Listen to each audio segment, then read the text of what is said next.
Larry, I would like to give you the best report in the world, but the bloom is off the sage. The air has been let out of the balloon. We were looking forward to Boginskaya, whom they reinstated Kathy Johnson, to beat Kim Zmeskal, and the story is already over. Kim Zmeskal, her story in her first event of the evening. She started at the uneven bars and unfortunately missed one of her release moves. It's called a Jaeger front. Very, very disappointing for Kim. This is her weakest event, and she said so herself yesterday. It's why she was so pleased with a 9.912 on this event yesterday. Comes right here. She does a front giant.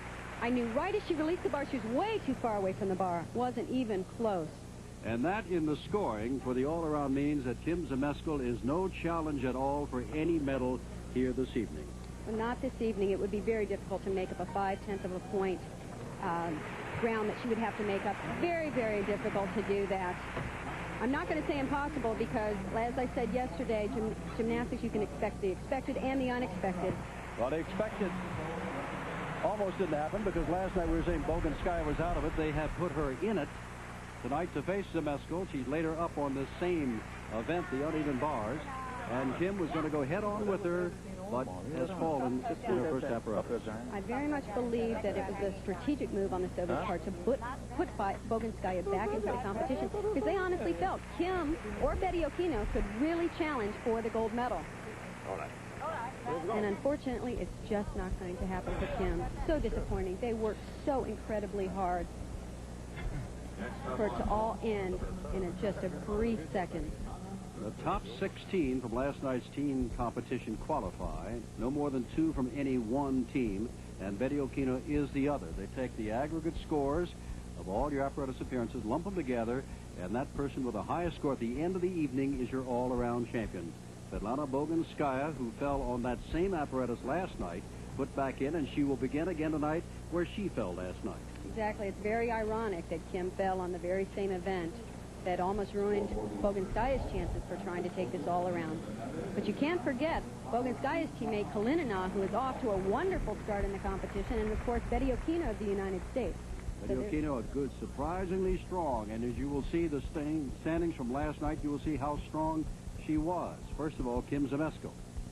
Wonderful scores, all 9.9s, totaling 39.661. Tremendous all-around score. She would have been the all-around champion. And here's what Boginskaya did after what happened in the uneven ball. And I think that's one of the reasons why they used Boginskaya, because on the 3 events that she did hit, she was well above her teammates in the rest of the competition.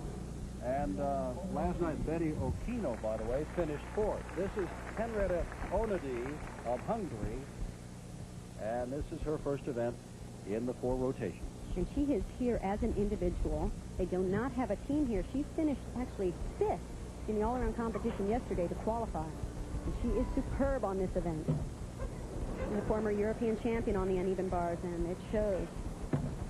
Called a Ginger. A little rough on the transition there. Her second release move, the Jaeger front.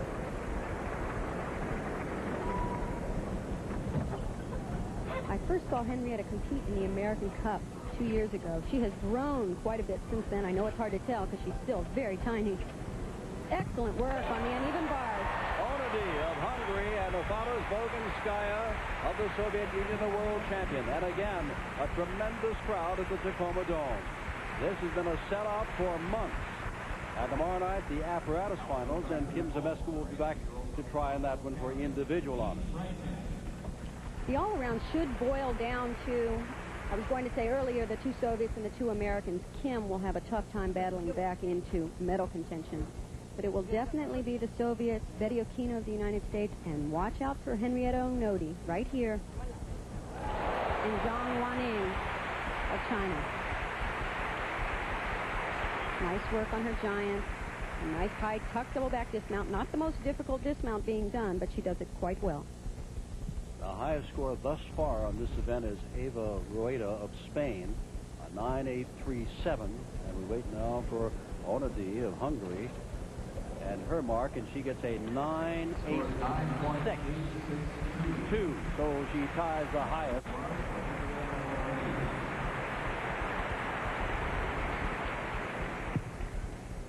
And Boginskaya now, this was her in This is her right now. She's getting ready at the uneven.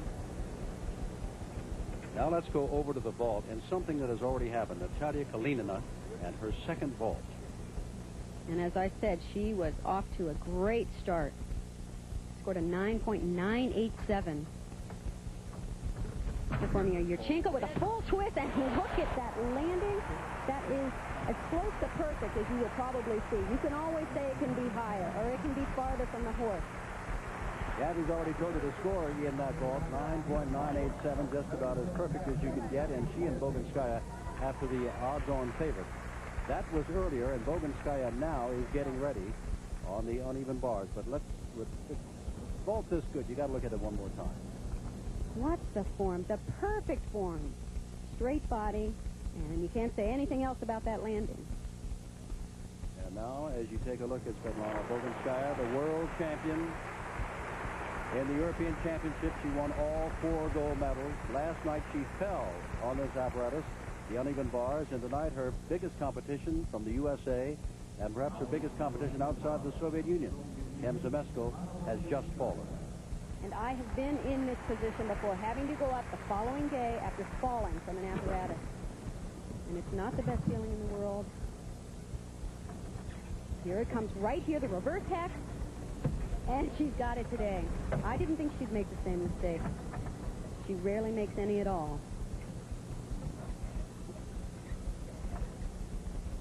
Nice straight body line. She does not have the most difficult routine in this competition. In fact, by far, but it is so clean. Nice tight double back dismount. It's a sign of a true champion. They show the consistency, the perfect form.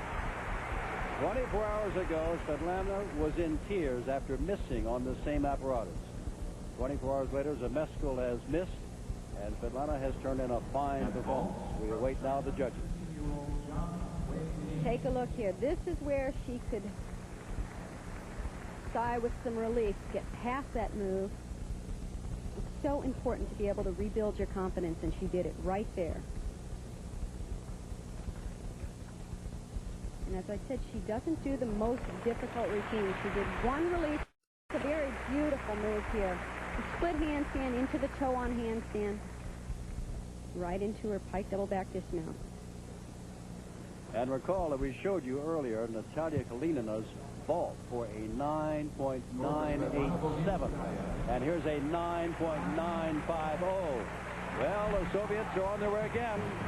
4 apparatus in all. They've completed 1, but they've got the top 2 scores here at the Tacoma Dome.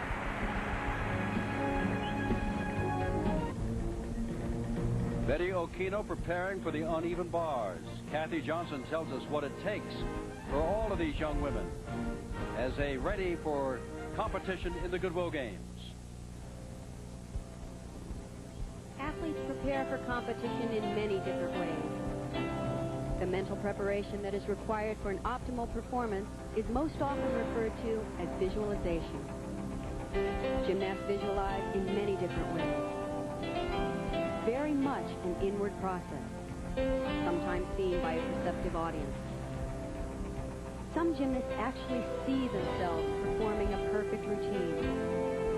Others feel themselves going through every move. For those of you who wonder what goes through the mind of an athlete preparing to compete, it's called visualization. And in whatever form,